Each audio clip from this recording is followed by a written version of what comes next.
Live from New Delhi, watching DD India News Now, India's voice to the world. I'm Nipakshi Khurana, coming up in the next hour.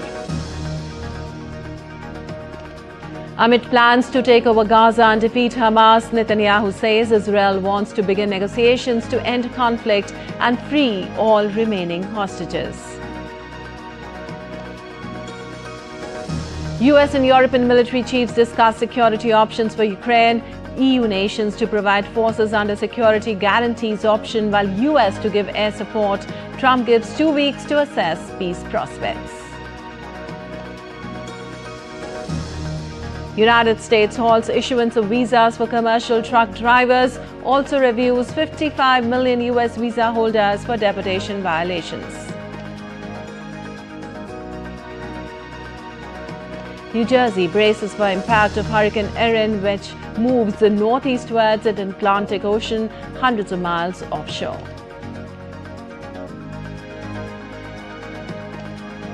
And Prime Minister Narendra Modi to lay foundation stone and inaugurate multiple development projects in Bihar and West Bengal, also to flag off Amrit Bharat Express and the Buddhist Circuit train.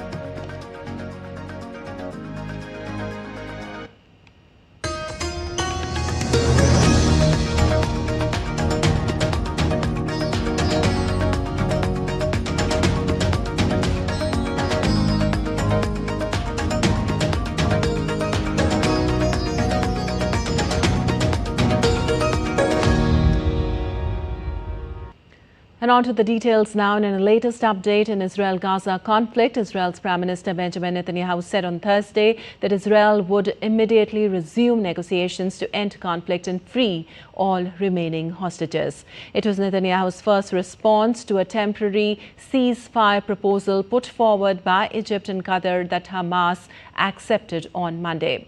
Well, Israel will dispatch negotiators to talks once a location is set, as they believe that 50 hostages remain in Gaza and at least 20 of whom are thought to be still alive. The call for renewed talks came a day after the Defense Ministry approved a plan authorizing the call-up of roughly 60,000 reservists to help capture Gaza City. Speaking to soldiers serving in Gaza, Netanyahu said he was meeting commanders to approve plans for capturing Gaza City and defeating Hamas.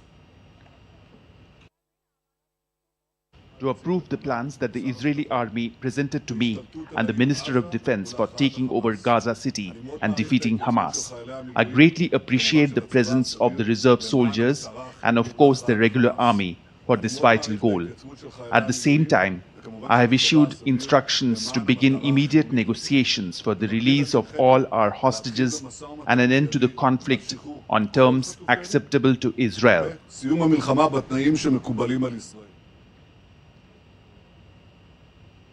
Meanwhile, thousands of Israelis participated in a protest on Thursday in Tel Aviv to support the families of hostages held in Gaza. They marched with Israeli flags and hostages' photos, calling for their release.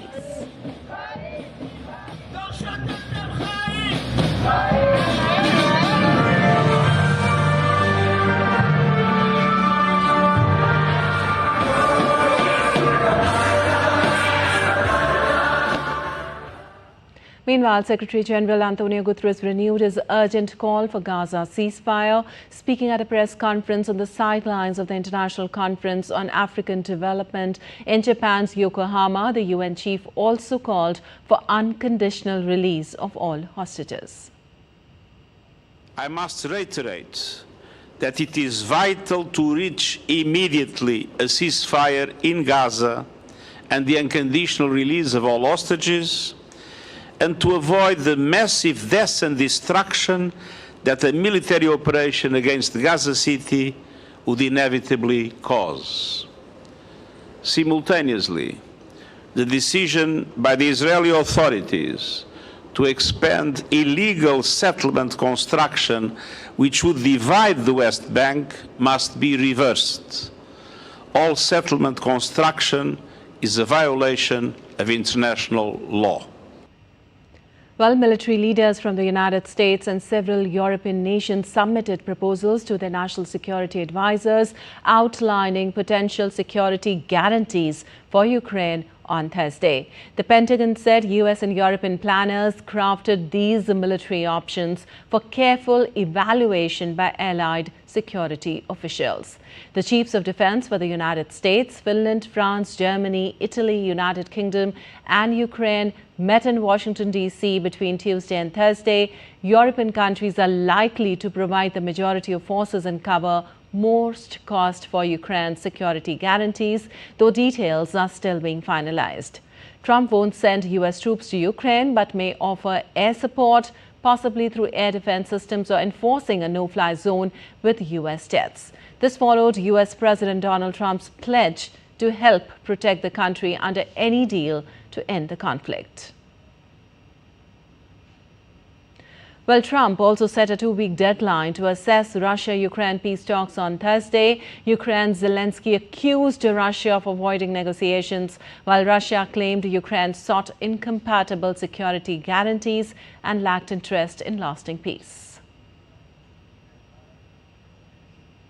Also, the Trump administration announced on Thursday a sweeping review of all U.S. visa holders, potentially affecting more than 55 million people. A State Department official said that all visa holders are subject to continuous vetting, which includes monitoring for any signs of ineligibility, such as overstays, criminal conduct, or links to terrorist activity. The review process would include an examination of visa holders' social media profiles, home country law enforcement and immigration records, and any violations of U.S. laws, including those committed after arrival. The review represents one of the largest visa enforcement efforts in recent U.S. history.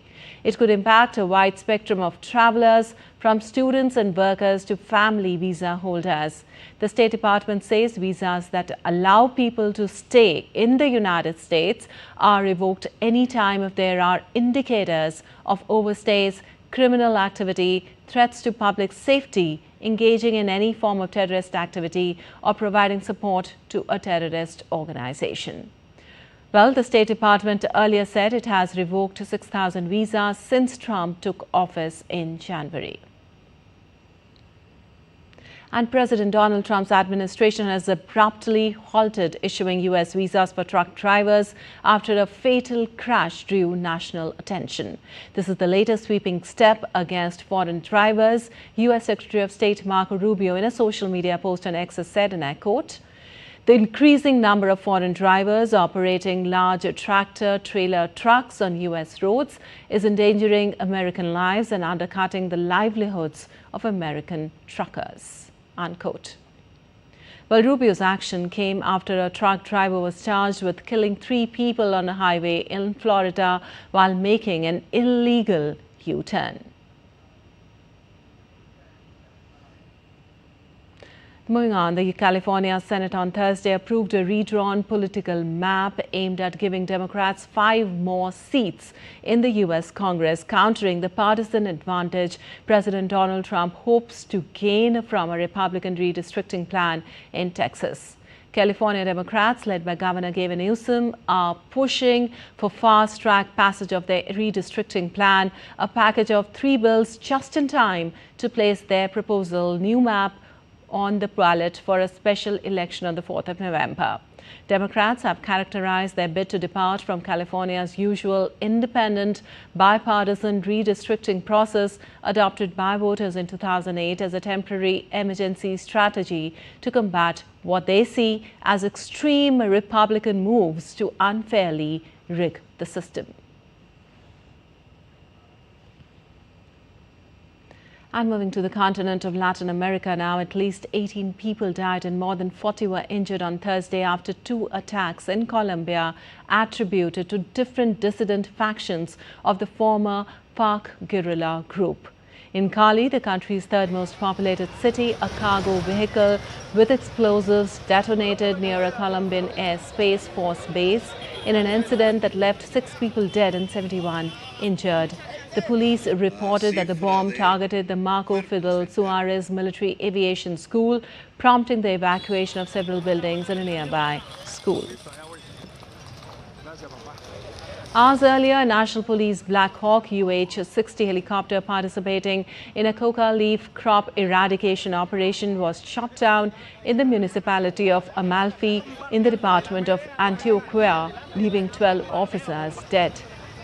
Authorities, including President Gustavo Petro, blamed the bomb attack on dissident factions of the former Revolutionary Armed Forces of Colombia guerrilla group that rejected the 2016 peace deal aimed at ending the Colombia's long-running conflict.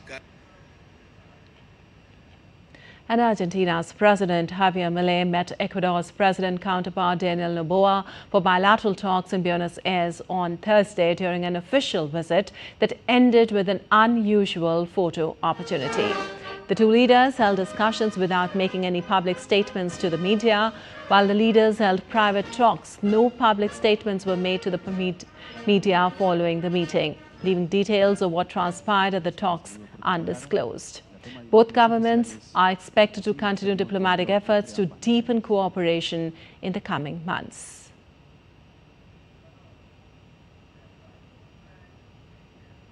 And moving on, Prime Minister Narendra Modi on Thursday received a phone call from French President Macron. The leaders exchanged views on the ongoing efforts for peaceful resolution of conflicts in Ukraine and West Asia. President Macron shared assessment on the recent meetings held between the leaders of Europe, US and Ukraine in Washington. He also shared his perspectives on the situation in Gaza. Prime Minister Modi reiterated India's consistent support for peaceful resolution of the conflicts and early restoration of peace and stability. The leaders also reviewed progress in the bilateral cooperation agenda, including in the areas of trade, defense, civil nuclear cooperation, among others. They reaffirmed a joint commitment to strengthen India-France strategic partnership and mark 2026 as year of innovation in a befitting manner. President Macron also conveyed support for early conclusion of free trade agreement between India and the European Union. The leaders agreed to remain in touch on all issues. And India's External Affairs Minister Dr. S. Jaishankar concluded his Russian visit on Thursday with meeting President Putin at the Kremlin. He conveyed the warm greetings of President Draupadi Murmu and Prime Minister Narendra Modi. He also apprised Putin of his discussions with First Deputy Prime Minister Denis Monterov and counterpart Sergei Lavrov, and also about the preparations for the annual Leaders Summit slated for the end of this year. Jaishankar appreciated Putin sharing perspectives on the global situation and recent developments on Ukraine. Overall, Jaishankar's visit to Moscow aimed at further strengthening the time-tested India-Russia partnership. Earlier, during his meeting with Lavrov, the External Affairs Minister held talks on political relationship and reviewed bilateral ties between two countries. During the meet, both countries reaffirmed a shared ambition to expand bilateral trade in a balanced and sustainable manner. Well, Jaishankar said that relationship between India and Russia have been among the steadiest of the major relationships in the world after the Second World War. The relations between India and Russia have been among the steadiest of the major relationships in the world after the Second World War. We reaffirmed our shared ambition to expand bilateral trade in a balanced and sustainable manner, including by increasing India's exports to Russia. This requires swiftly addressing non-tariff barriers and regulatory impediments, enhancing Indian exports to Russia and sectors like pharmaceuticals, agriculture and textiles will certainly help to correct the current imbalance. While Russian Foreign Minister Lavrov said that Russia and India have achieved good results in energy cooperation and Moscow is interested in further joint energy projects with New Delhi. We have good results in cooperation in the sphere of hydrocarbons and the supply of Russian oil to the Indian market. And we have a mutual interest in implementing joint projects for the extraction of energy resources, including in the Russian Federation, in the Far East, and on the Arctic shelf. And RT correspondent Antasia Valadina has sent this report on External Affairs Minister's meeting with Lavrov in Moscow. Listen in. Russian Foreign Minister Sergei Lavrov held bilateral talks with his Indian counterpart in Moscow, where the two sides discussed a wide range of topics, including those on the international and regional agenda. But of course, the main focus was on the conflict in Ukraine. And Sergei Lavrov underlined that Russia actually wants Ukraine to have a neutral status, and we've heard that for a very long time now, and that Russia will not accept Ukraine's alignment with any military bloc, especially the NATO. And Russia has previously stated also that Lavrov underlined that the root causes of the conflict must be eliminated, and we have also heard that on a number of times, as this is one of the key aspects why the special military operation started in the first place. Sergei Lavrov also noted that the US and Russia are making steady steps to finally achieve peace in Ukraine and to hold negotiations between the two countries. Both foreign ministers praised the flourishing bilateral ties between Moscow and New Delhi, with Lavrov stating during his opening words that the trade turnover between the two countries has increased by 15% in the last year. And of course, the two sides had a very fruitful conversation. They've managed to discuss energy sector, transport, infrastructure, and of course more. And Lavrov's Indian counterpart has also praised the flourishing ties between the two countries. And still to come on DD India News Hour. 7 rehabilitated sea turtles released into Mediterranean by Israeli Rescue Center to promote marine conservation. Egypt unveils 2,000 years old artifacts from sunken city of Canopus in Mediterranean discovery.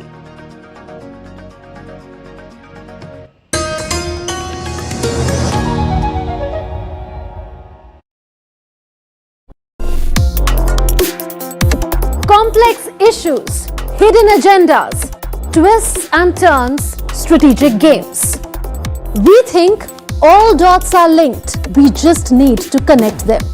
Join me every week as I connect the dots to unravel hidden designs in statecraft, mysteries, and decode issues that matter to you. Watch Connecting the Dots with me at these times on DD India.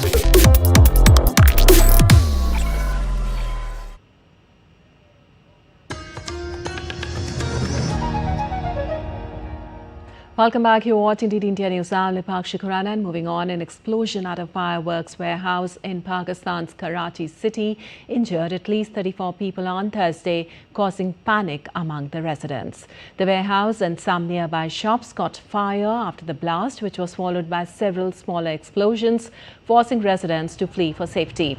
The impact of the blast was strong enough to shatter glass in neighboring shops, peppering people in the streets with shards of glass. Authorities have not yet identified the cause of the explosion.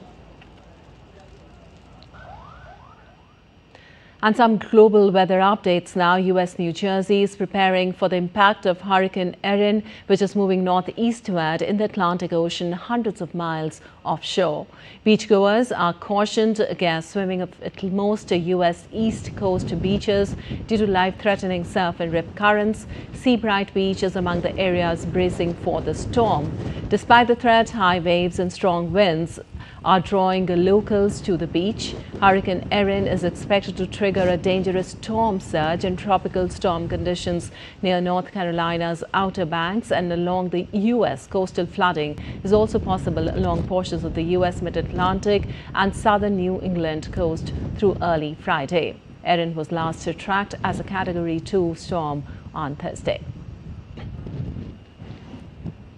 Meanwhile, residents of Los Angeles are struggling with intense heat, which is being exacerbated by climate change and is expected to become more frequent and severe in the coming years. To cope with the heat, people are advised to drink plenty of fluids, wear light-colored clothing, stay in air-conditioned or shady areas, and check on vulnerable neighbors. The city is also working to provide public resources to help residents manage the extreme temperatures. Well, U.S. firefighters struggle to control a massive wildfire sweeping through the Florida Everglades, with only 10% of the mile marker 39 fire contained. Wildfires burned in the Everglades wetlands in western Broward County, northeast of Miami and Fort Lauderdale. Authorities say the larger fire began on Wednesday morning when the mile marker 39 fire combined with the swordgrass fire.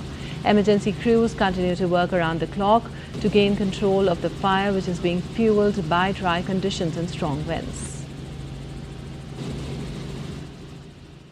Well, fire brigades and residents of the central Portuguese town of Castelo Novo battled wildfires also. At least 3 people have been killed in Portugal's wildfires over the past week.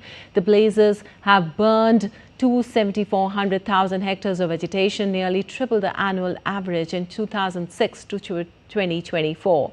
It has been the most severe year for forest fires in the Iberian country since 2017, when 2 huge blazes months apart killed more than 100 people in central Portugal. Meanwhile, in Europe, demonstrators across Spain's northern region of Galicia protested against the government's handling of wildfires that have devastated the area, as southern Europe faces one of its worst wildfire seasons in 2 decades. In Ourense, protesters voiced anger at calling Popular Party's failure to act swiftly and effectively. Many accused the government of poor forest management and a lack of preparedness. Spain's Labour Minister Yolanda Diaz joined a protest in Vigo. Most of southern Europe is experiencing one of its worst wildfire seasons in 2 decades. Spain's estimated burned areas exceeded 400,000, the largest on record going back to 2006. An infographic released using data from the European Forest Fire Information System reveals the extent of wildfire damage across the European Union between 2006 and 2025 as of August 21st, showing a sharp increase in the percentage of national territory burdened in several member states, Union from 2006 to 2025. The wildfire season ranks among the worst in 2 decades. Experts say the rising trend reflects intensifying heat waves, drought and climate change, with 2022, 2023 and 2025 standing out as particularly devastating years. And India took a bold step in the digital age as the Parliament has passed the Promotion and Regulation of Online Gaming Bill 2025. While online money game faces a ban, the spotlight is on safe, skill-based gaming and esports. A new online gaming authority will regulate the space, ensuring user protection and industry growth. Rabindra Chauhan gets us more on this. The Indian Parliament has passed the Promotion and Regulation of Online Gaming Bill 2025, which aims to ban online money games while promoting and regulating e-sports and online social games. हमारे मध्यम वर्गीय परिवारों को, middle class families को और युवाओं को, छात्रों को, उन सबको जो एक बहुत बड़ा नशा समाज में फैल रहा था ऑनलाइन मनी गेमिंग का, उससे मुक्ति दिलाई है और साथ ही साथ ई स्पोर्ट्स और ऑनलाइन सोशल गेमिंग जो कि समाज के लिए उपयोगी है उसको प्रमोट करने के लिए अथॉरिटी बनाने वाला बिल आज पास किया है. So let's have a look at some of the key features of this bill. It provides for an online gaming authority to oversee regulation and protect users from financial, psychological and privacy harms. Violators may face up to 3 years in jail or a ₹1 crore fine. A central authority will also classify games and determine if they qualify as money games. The bill promotes esports, defined as competitive, skill-based online games with no betting, and social games meant for entertainment or learning. The government may register games, set rules, establish training academies, and promote access to safe gaming platforms. An estimated 45 crore Indians lose around ₹20,000 crore annually, with nearly 41% facing security breaches. The aim is to curb addiction, financial loss, and extreme outcomes like suicides linked to such games. In China, minors face strict gaming restrictions such as limited hours and spending caps. The country also actively promotes esports, treating it as a legitimate career with government-backed support and infrastructure. In South Korea, the former shutdown law restricted gaming for minors at night. Although partially repealed, the focus remains on parental controls and education. In the UK, the Gambling Act 2005 established the UK Gambling Commission, which regulates both chance-based and skill-based games. Licensing is mandatory for operators offering services like casinos, sports betting, poker, and loot boxes. In Australia, the Interactive Gambling Act 2001 prohibits online casinos and poker providers from targeting residents. However, licensed sport betting and lotteries are permitted with a focus on harm prevention. In Germany, the German Gambling Authority oversees regulation and works to block illegal platforms. The primary focus is on reducing social and financial harm, protecting minors, and ensuring public order. Well, the 18th International Olympiad on Astronomy and Astrophysics concluded in Mumbai, with India registering a stellar performance, securing a total of 5 medals, 4 gold and 1 silver. The gold medals were bagged by Arush Mishra, Akshat Srivastava, Banibrata Maji and Panani, while Sumant Gupta clinched the silver medal. Did India's Shama Mishra caught up with the Indian medalist and team leaders. Listen in. Well, it's 4 gold and 1 silver for India team, and we are with the participants and the winners rather. How is the feeling? It's really nice, like winning gold for your own country and taking the flag on the stage. It's really a very proud moment. Last year I got silver, this year I got gold, so it's like a... What was the difficulty level like? So this year the paper was a bit more difficult than last year, especially the theory part. But we managed to do fine, and I'm very proud to get a gold for my country. How would you describe the entire feeling of winning at home and making India proud? Like the moment when your name gets called out and like you have gold medal with your name, that like it just feels amazing. You know, like I feel very happy. We also have the leader with us. So how would you say that, the kind of level of difficulty as well as the kind of, environment that India had given as a host country, how would you describe that? Well, India has a long tradition in astronomy, and we have people who are experts in diverse branches of astronomy, which means that when the Indian Academic Committee prepares the question papers, it checks all the aspects of astronomy. When it comes to India being the host, you actually have to prepare for everything.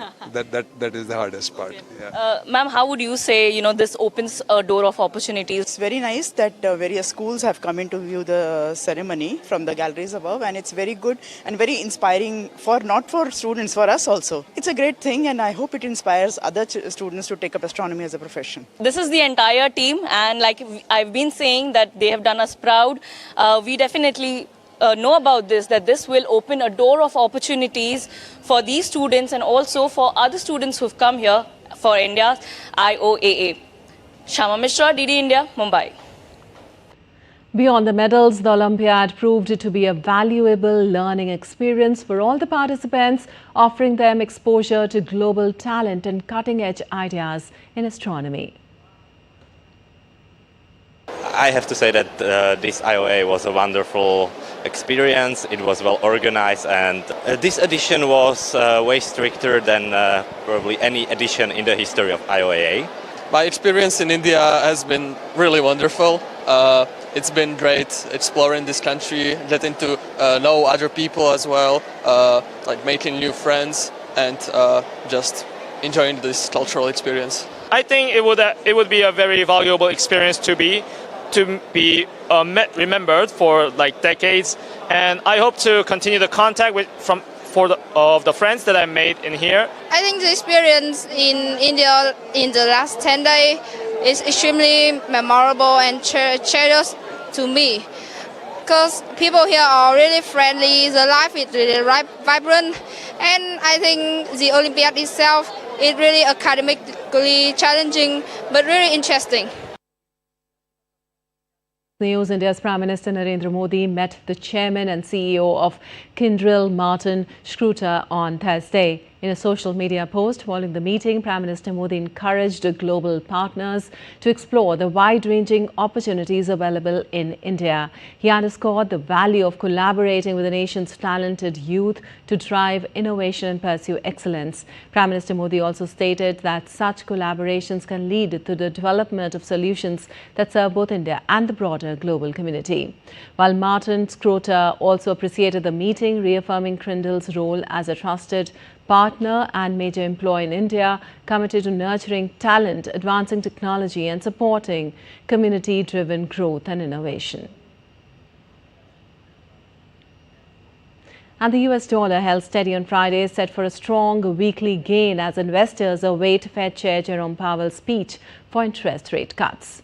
Investors are watching Fed Chair Powell to provide clues on a possible September rate cut amid signs of a weakening job market.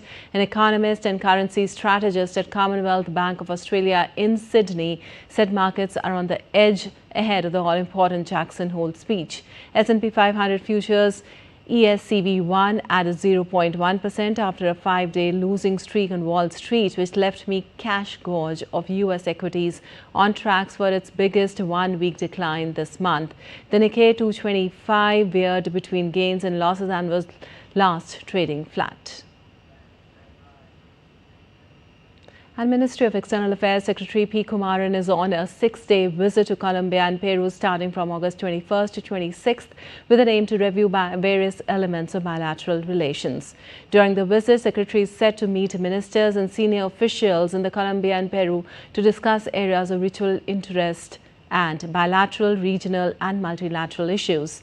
The issues on the agenda include trade and commerce, mining, energy, health and pharmaceuticals, defense, infrastructure and cooperation in IT and digital sectors. He would also be interacting with representatives of the business community and think tanks. Colombia and Peru are India's important partners in the South American region, with whom India has growing trade relations with scope for diversification in trade, commerce and investment, including cooperation in energy, critical minerals and rare earths.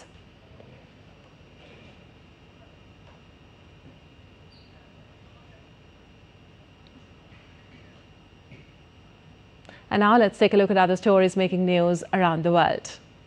The Israeli Sea Turtle Rescue Center released 7 fully recovered sea turtles back into the Mediterranean Sea after months of rehabilitation. The turtles had been injured during the past winter after being swept onto Israel's shores. Dozens of beachgoers gathered to witness the event, which was held publicly to raise awareness about marine conservation.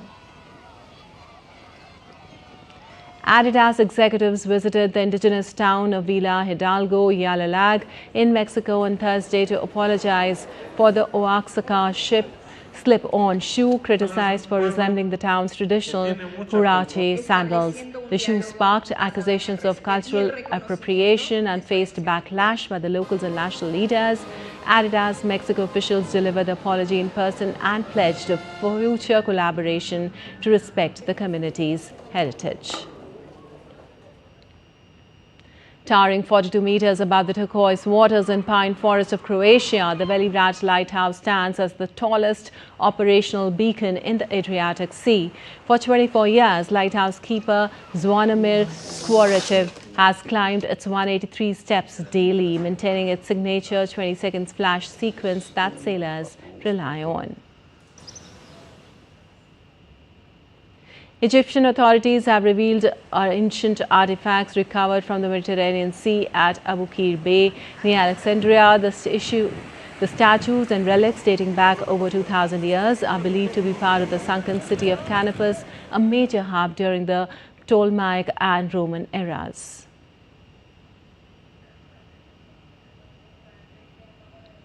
And still to come on DD India News Now. Indian government tightens rules for OCI card as serious criminal convictions could lead to cancellation.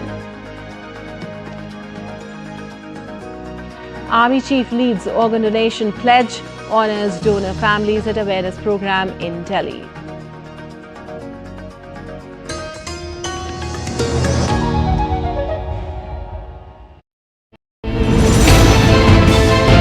Geopolitics and trade deals. Economic challenges amid development. Hard work and the path to prosperity. It's the economy always. Between walkers, money is what money does and says. Supply creates its own demand. Between the bulls pulls and bears tears. When supply chains globalization and India rises to the podium. We'll get you centered with the economic brief at 8 p.m. every Thursday on DD India.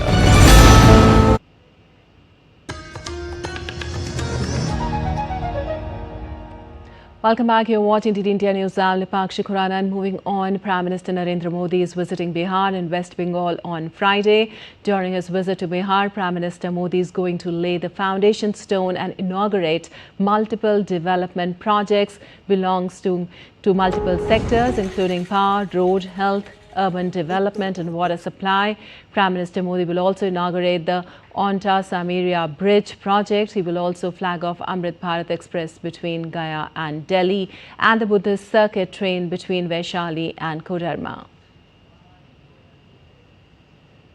During his visit to West Bengal, Prime Minister Modi will lay the foundation stone and inaugurate multiple development projects in Kolkata in line with his commitment to world-class infrastructure and developed urban connectivity. Prime Minister will inaugurate metro railway projects in Kolkata. These metro routes will connect some of Kolkata's busiest areas, bringing a notable reduction in travel time and strengthening multimodal connectivity, benefiting lakhs of daily commuters.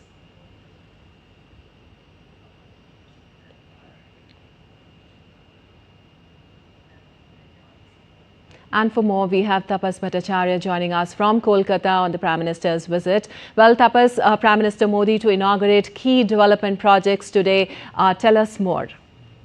Right. So there are three major metro connectivity lines that will be inaugurated by Prime Minister Narendra Modi. The first is that of a line from that will connect not Kolkata actually with the other part of, in fact, the state. The one first is the corridor of Naupara to Jai Hind, Biman Bandar, which is the airport line. This particular stretch is in yellow line, and it's almost a 7 kilometer stretch, and this is built almost 1,000 crore of amount that has been given for this.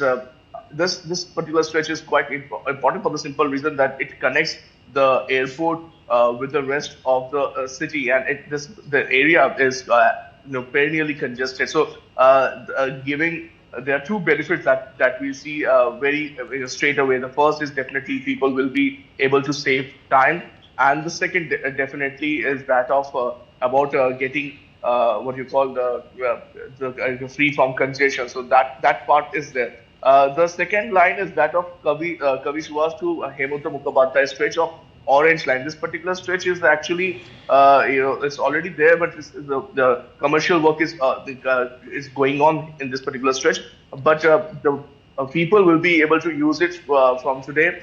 This is almost like a 4 kilometer stretch, and it's, as I mentioned, it's an Orange Line. Again, it's built at almost 875 crore rupees.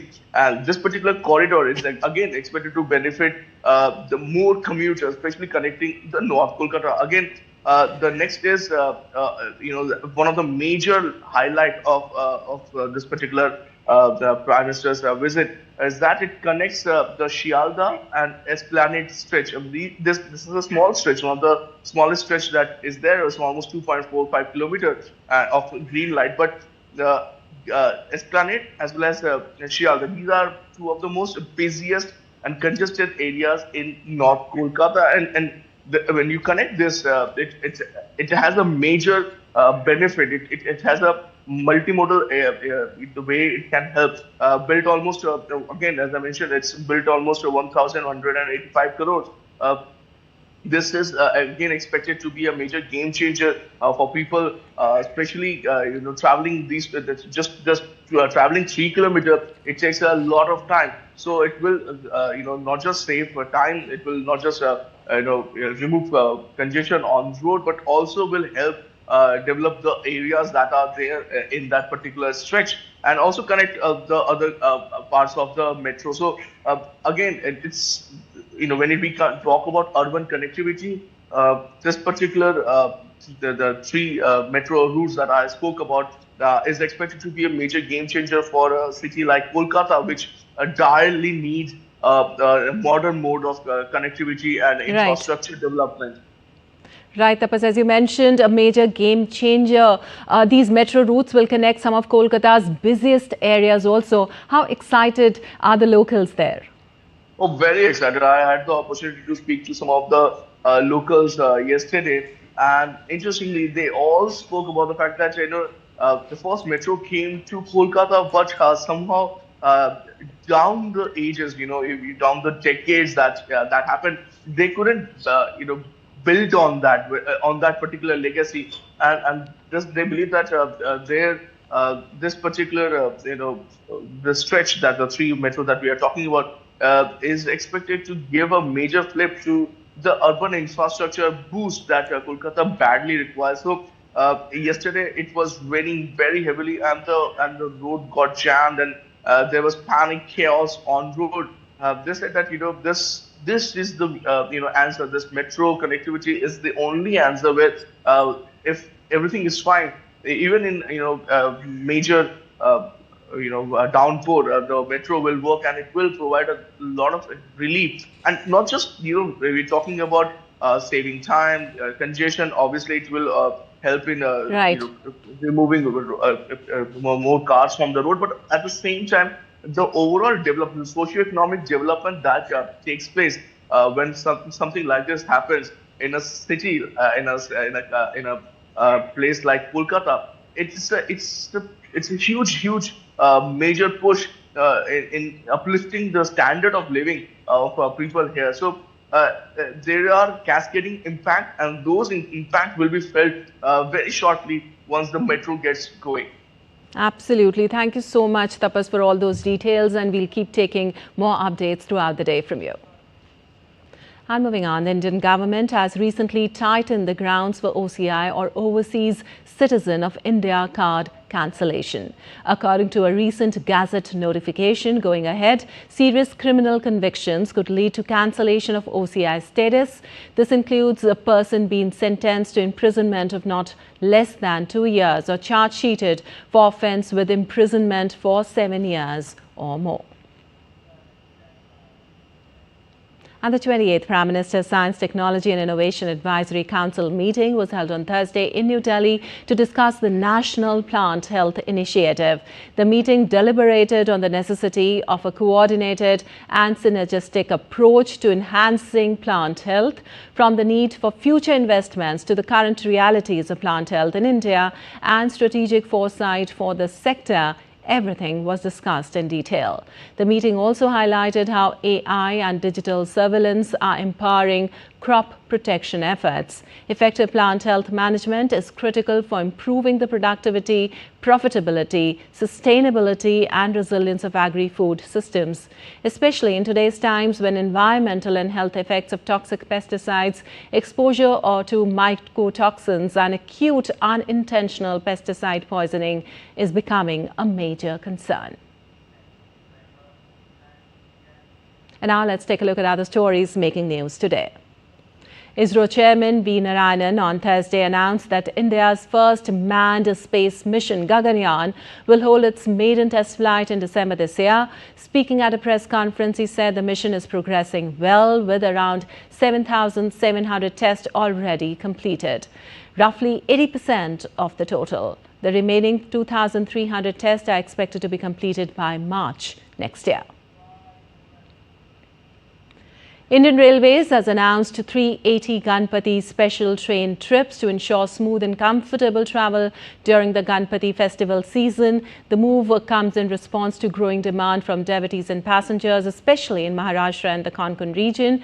Central Railways is operating the majority of services with 296 trips.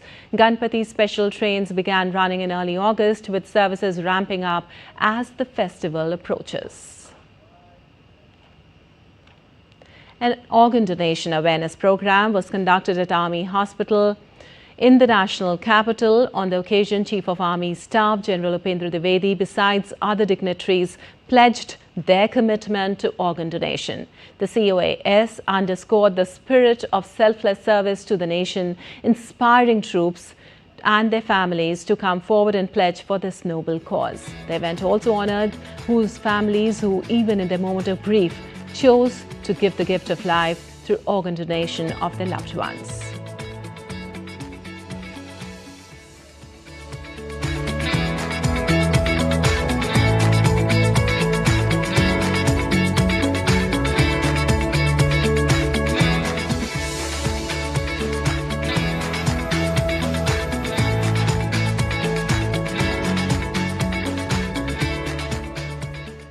And still to come in DT India News Hour.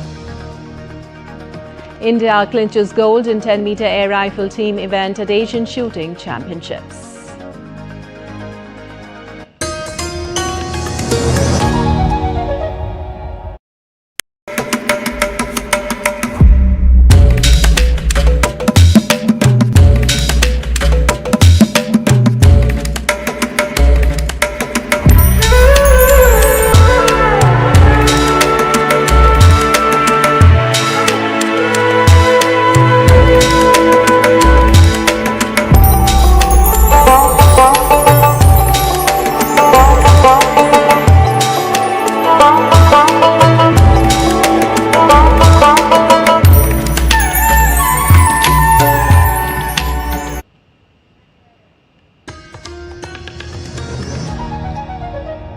Welcome back. You're watching DT India News. I'm Lipakshi Khurana, and moving on, India has steadily emerged as a regional leader in pediatric liver transplants with a growing number of specialized centers and increasing expertise in managing complex cases. At the forefront of this transformation is Delhi's Indraprastha Apollo Hospital, which on Thursday launched a compelling book to mark a major milestone: 600 successful pediatric liver transplants. This achievement is not just a testament to Apollo's excellence, but a reflection of India's progress in advanced healthcare. More in this report. Delhi's Indraprastha Apollo Hospital marked a significant milestone with the launch of the inspiring book Transplanting Hope, authored by Dr. Smita Malhotra and Dr. Anubhav Sibbal. The launch commemorates the hospital's achievement of completing 600 successful pediatric liver transplants, a landmark moment in Indian medical history. The journey began in 1998 when a dedicated team of doctors at Apollo Hospital performed India's first successful pediatric liver transplant. This book offers a rare and deeply human perspective on medical triumphs, highlighting not only advances in science but also the extraordinary resilience of young patients and their families.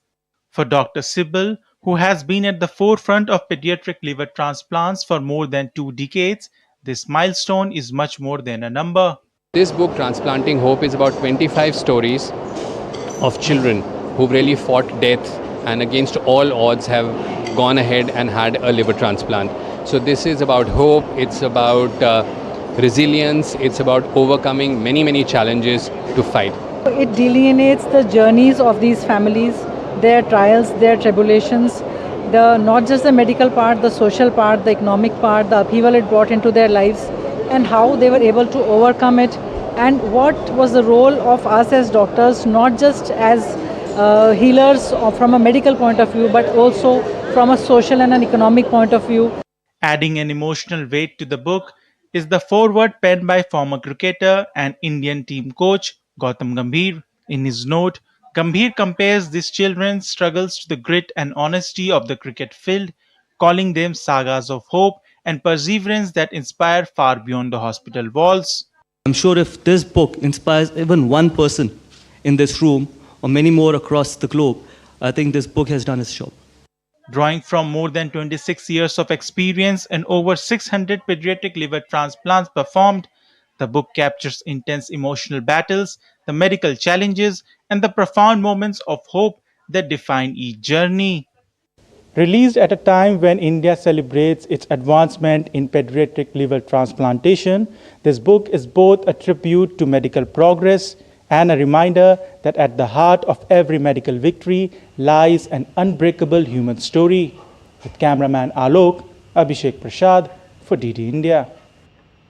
All right, you're watching DD India News. Our time now for some sports news. The India Sports Ministry has said that bilateral contests with Pakistan remain suspended, but its teams will participate in international or multilateral events where Pakistan is present. This means that India's cricket team will feature in next month's Asia Cup. The policy announcement came in the backdrop of speculations whether India would take part in the tournaments involving Pakistan. As per the latest policy, Indian teams won't play in Pakistan and Pakistani teams can't compete in India for bilateral events. But both the countries can participate in the international tournaments whether they are held in India or abroad. And India's Rudraksh Patil, Arjun Babuta and Kiran Jadhav combined to win the gold medal in the 10-meter air rifle men's team event at the Asian Shooting Championship in Kazakhstan. The Indian trio accumulated a score of 1,892.5 points, with Patil leading the charge with 632.3 points in Shymkent. China finished with a silver medal ahead of bronze medalist South Korea. This was India's second senior gold medal at the championships after Anantjeet Singh Naruka clinching the men's skeet title. India's senior shooters have also bagged 1 silver and 4 bronze medals, taking the tally to 7. Only China have won more medals. And Ajay Singh was re-elected president of the Boxing Federation of India for a third consecutive term after his comprehensive victory over Jaslal Pradhan.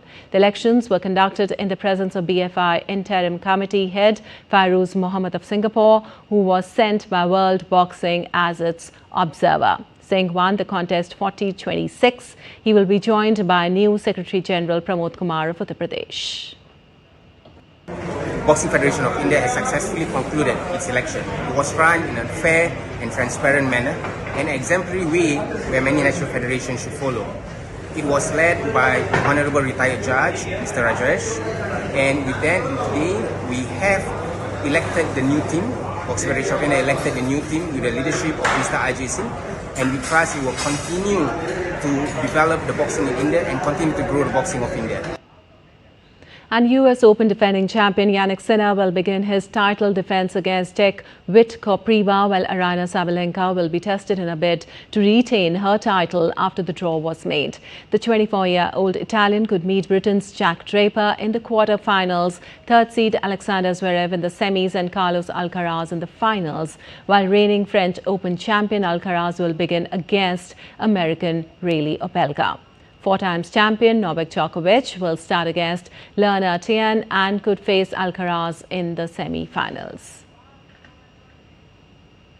In the women's draw, top seed Sabalenka will begin against Rebecca Masarova, and she could take on Jessica Pegula in semi-final, and Wimbledon winner Iga Swiatek in the finals. Second seed Swiatek will start against Colombia's Emiliana Arangoand, could face Amanda Anisimova in a quarter-final.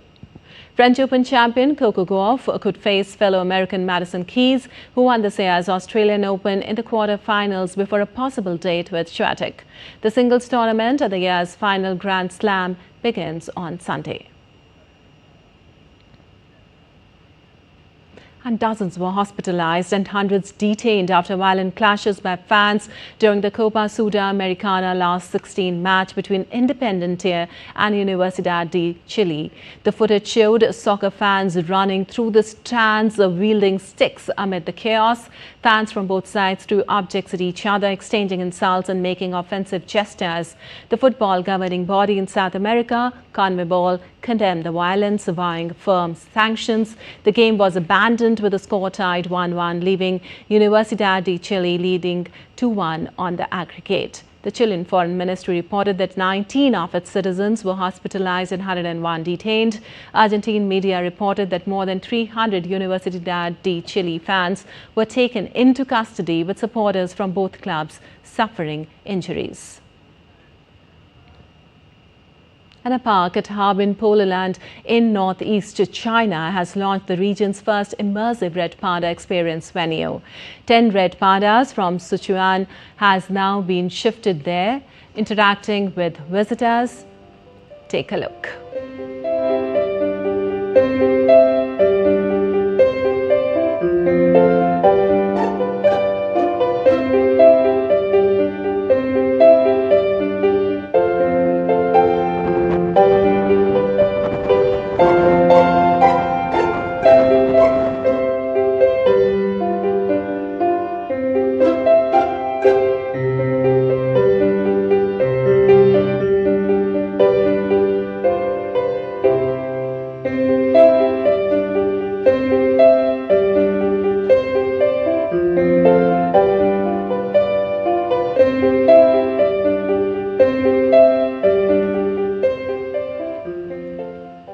Alright, that's all for this edition of DD India News Hour, but let us know your thoughts on the news of the day. For those on the go, you can get all the